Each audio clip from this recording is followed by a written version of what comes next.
Welcome back, everyone. It's a brand new episode of North Star Sports and Entertainment. Today we have a guest. We do. We got JFlight here. What's up, North Star? Appreciate everybody, man. Appreciate you guys having me. Should be an awesome segment. I'm new to the whole podcast thing, but super excited to see what's going on and talk about, myself just for a bit, but mainly, the sports. Yep. Born and raised Minnesota, St. Paul. Like they said, my name is JFlightMN. Let's get into it. This should be great. Let's do this thing. All right. So, how'd you get started? So you're an artist, obviously. So how'd you get, started in music, and what, really made you want to motivate that or, pursue that as a career? Yeah, honestly, I can just remember like being in the kitchen with my mom when I was really young, just kind of listening to her play music as she'd cook and everything like that. Kind of same thing with grandma and aunts, and just would see how music would kind of make them respond as they were like going through their day to day. And I'm like, dude, I would love to like be able to do that for people too. Like, so right away, that little buzz kind of just kicked in. That seed got planted early. Mm-hmm. Yep. Early. Yeah. Early. So it was really crazy. And I was just like, man, let's get it going. So, and then luckily being in, born in Minnesota, got a chance to see what Prince was doing and a lot of, underground acts. Atmosphere. Yeah. Like that. My cousins, I got two members in the group next that are cousins. Okay. So their mom's my dad's sister. So it's like super crazy. So got a chance to see them. Kind of born into music, pretty much. So once everything clicked, then I just took off with it. Wanted to do my own thing. Yeah, that's what's up. Yeah. Nice. What would you describe your rap style as? It's pretty organic. It's kind of hard to like match it into a specific genre, but kind of its own thing. Yeah, because I kind of get into using rap beats for R&B songs, or like I've been kind of messing with Afrobeat type instrumentals lately, and even certain lyricism from like out of town. I spend a lot of time traveling and opening up for a lot of larger acts. So yeah, you just opened for Lausanne in Ohio. Yeah, Lausanne out in Ohio. Bobby Shmurda out east. DC the Don in Minneapolis a couple of weeks back. Yep. You got another big show coming up too. Got another huge show coming up. So just getting out there and being able to see everything that they're doing, not on YouTube, but like physically in real life, it kind of influences me to look at my stuff and make sure I'm keeping it fresh. So like if I was to say like any specific genre, it's like right now I'm doing a lot of spacier stuff, like stuff that kind of allows people to think their own thoughts when they're in the crowd, but also be able to get involved and dance and get super rhythmic as I'm on stage at the same time. So it's some new stuff. It's super cool. No, I had a great time at the last show. Yeah, I'm glad you were able to come. That was amazing. It was lit. People fainting and everything. Yeah, the turnout, mosh pits and all of that. So thank God we were in the booth, right? Thank God. Outside of a show, where can people hear you? Yeah, you can get me on any streaming platform. So like Spotify, Apple Music, Tidal, SoundCloud, YouTube, TikTok, whatever, any social media. Everything. It's pretty much all JFlightMN. So JFlightMN. Okay. If you throw that handle in on Google, you'll pretty much go where you need to go. You'll see everything you need. Yeah. All right, you got it. Yeah. Check them out. So like who are your in the industry and everything, what are like your biggest influences? Like what artists you kind of not necessarily look up to, but kind of same style. Yeah. You kind of have your own style, which is good. Yeah. So like if you would really like look at the last 5 years or so and just kind of seeing like what the industry is doing, I try to keep like my influences balanced age wise. Like I like sometimes veering off into the 25 plus groups. Sometimes I like going into that 24 to 21 group. College kid. Sometimes I like getting in there, trying to see if I can get the 17, 18-year-old spark. So like people like Lil Uzi, Trippie Redd, Skizzy Mars. Well, and you just got the demographic and everything too. Yep. Like, you got to play what people want to hear. Yeah, exactly. So that's kind of And what then I once do. you get that following, then you can really start Yep. getting into your own kind of flow. And that's kind of what I've noticed lately too, especially with the trends and everything, all these algorithms. So, I try to do it all. I got music that will make people want to jump in a mosh pit. I got music that'll make people want to get super interpersonal with themselves and just think about what I'm talking about. I got music that make the girls shake their ass. Yeah. So I think I've heard that one. Yeah. Yep. So I just really focus on making sure whatever content that I'm putting out there matches the crowd for that specific night or, anything like that. So getting ready to drop a new album I've been working on. You've heard quite a few of the songs off of it. Fire. So I probably got 6 or 7 more I want to lock in and get recorded. I want to do like a good 15 to 16 song album. My first album was actually Jet Fuel. It's still on SoundCloud right now, but I kind of had an issue with the original distribution company. We kind of had a falling out, so they removed it from all streaming platforms. But I actually just signed an exclusive distribution deal with TikTok. Yeah. So that's new news. No one's heard about that yet. So I'm actually going to re-release my original album, Jet Fuel, remastered through TikTok, which will be distributed to all the major platforms.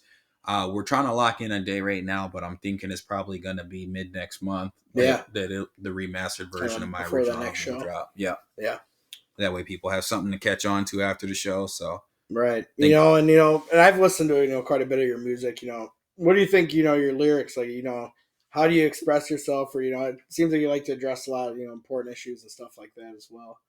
Yeah, you bring in a lot of personal experiences. It seems like. Yeah, and that's kind of really what I'm all about, like talking and like speaking things out that people are feeling with inside themselves, but they don't really have a song that matches to that because I feel like music is kind of like a way to track time for people. Right. It's kind of like TV shows. Like if you're 45 years old, you can look back and say to a friend, hey, remember when we used to watch Friends all the time, back in this ever date or whatever.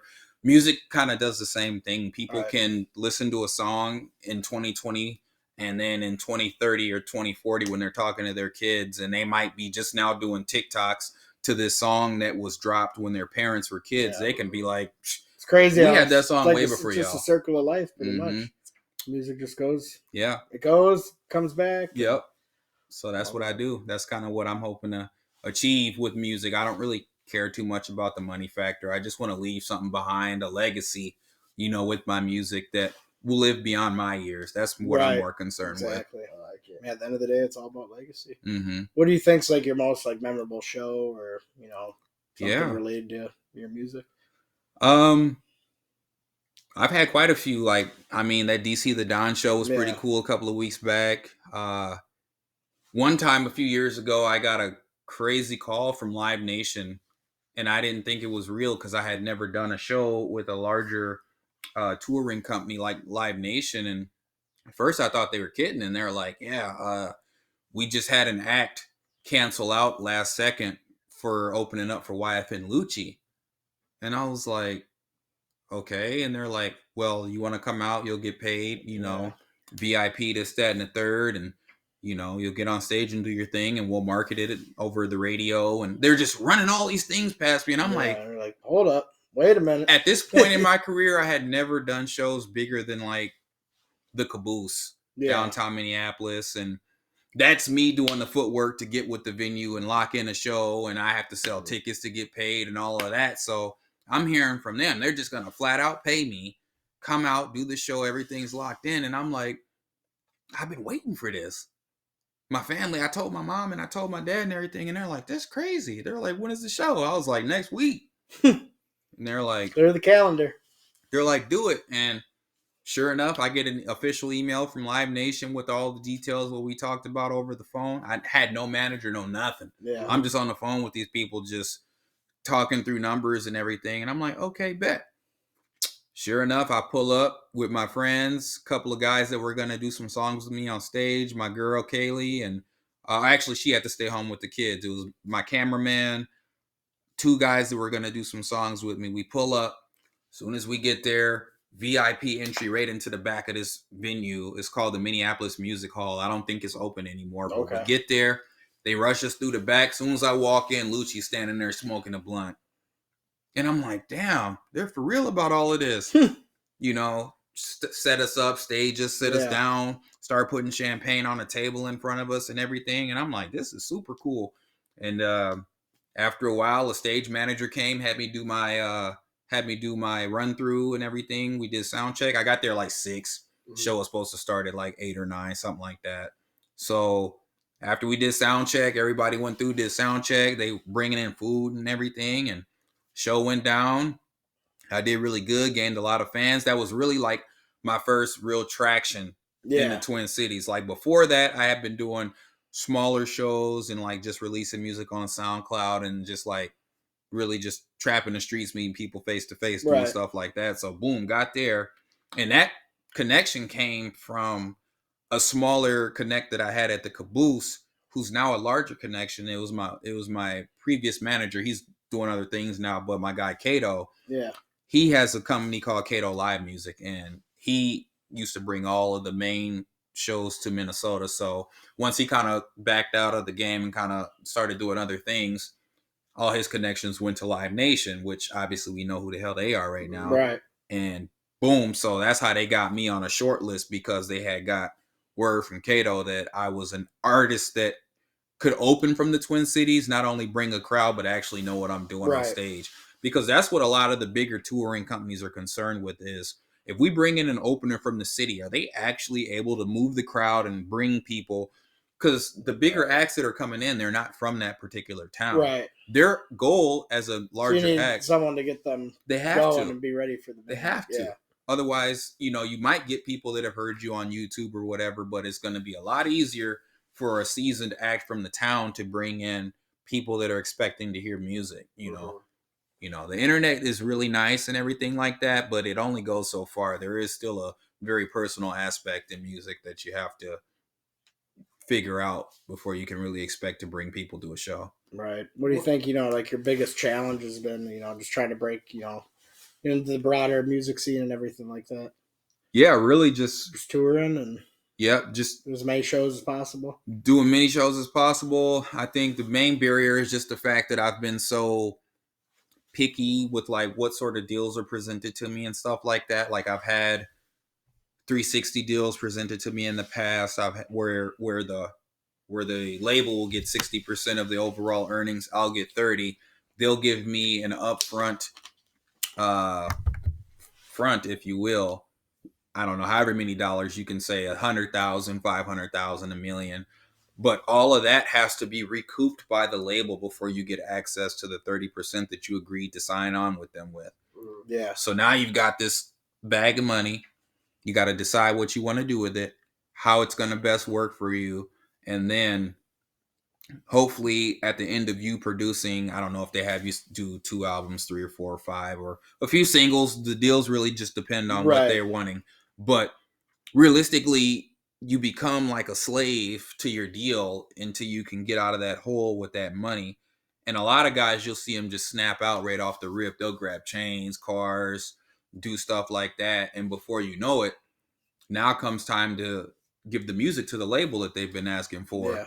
You didn't pay for no beat producers. You didn't pay for no studio time. Some of the deals, they'll include the studio time covered in the deal. You don't have to pay for it. But other ones, you're responsible for paying, for your studio time and everything like that. So I've had those sorts of deals presented to me. get paid. Much. And I'm not really with that. So, I've been independent since I've started. I've got my own studio. I've got my own team of people that produce for me and everything like that.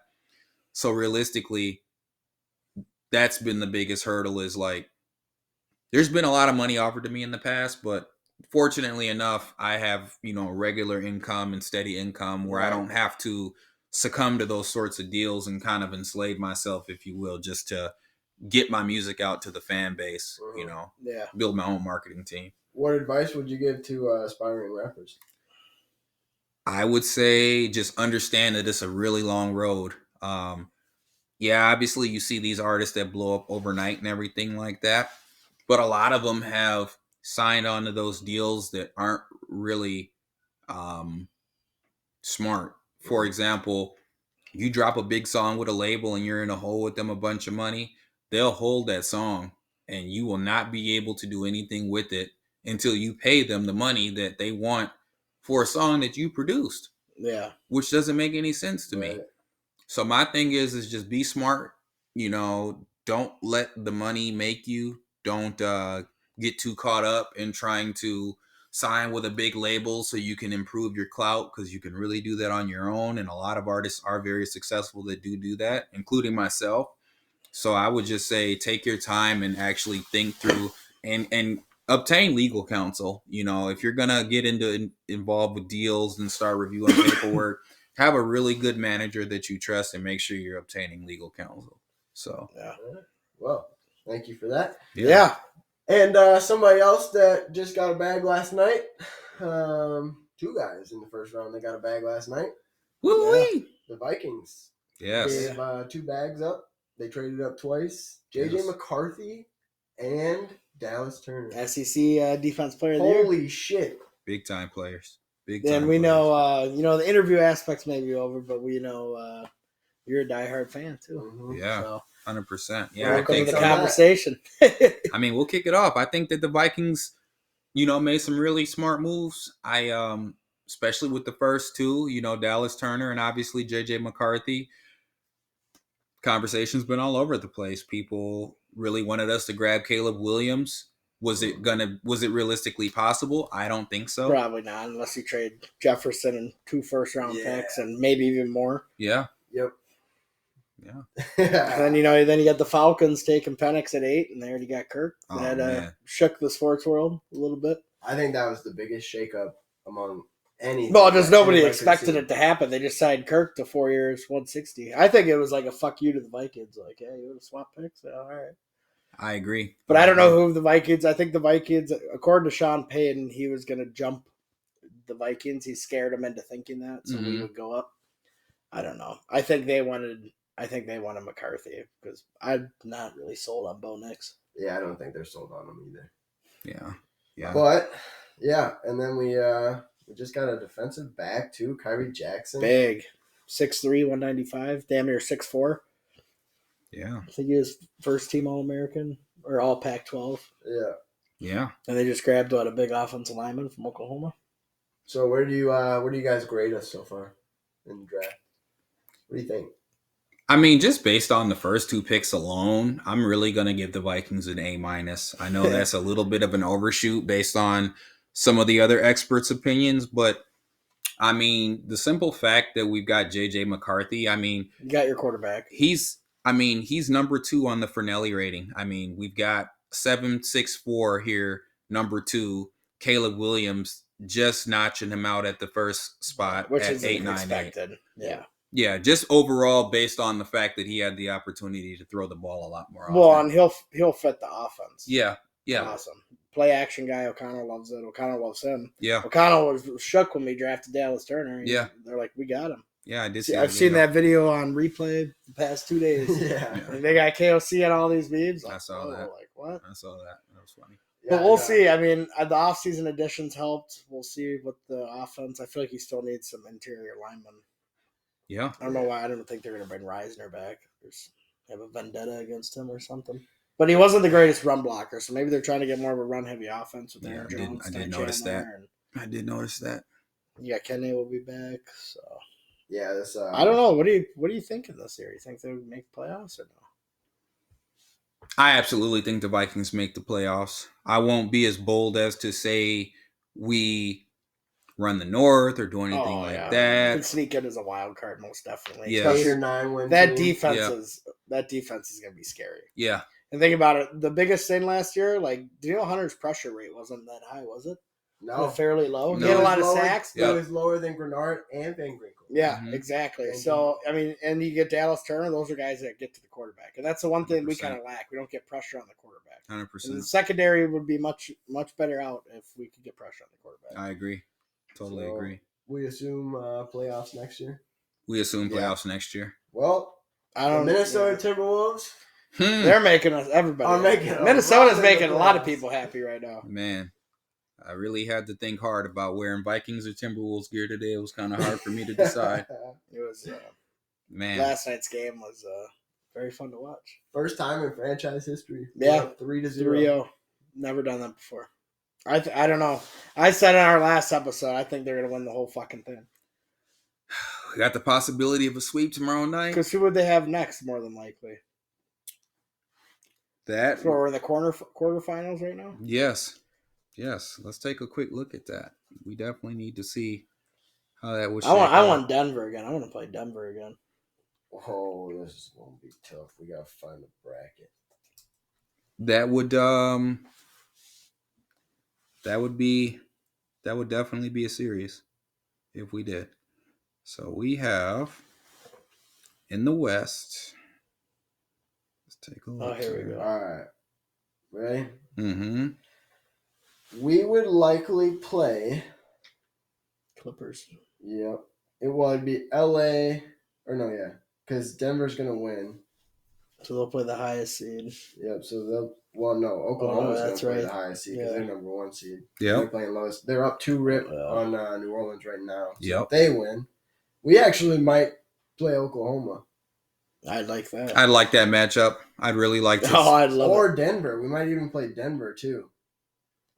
With how our defense is playing right now, I'm willing to play anybody, honestly. dude. And they got Rudy Gobert and Ant and Number 1 defense in the NBA. Jaden Daniels. We got Jaden Daniels. Shit, yeah, we're gonna. Or McDaniels. we're God, gonna man, play- I get so confused. We'll play Denver if Dallas or LA wins. We're literally gonna. If Denver beats the Lakers, Which which they're they're gonna. likely gonna beat the Lakers. Mhm. This is not the Lakers Sweet. team that we Yeah. expected. Let's run the table with them. So it's gonna be Denver. This is gonna be a tough matchup, but 2 very good teams. And 2 of the best. man, I'll tell you what, it's gonna probably feel like a finals. I'm excited. 2 of the top 3 teams in the league. Excited. And then you got the Twins. I'm not really gonna get much into them.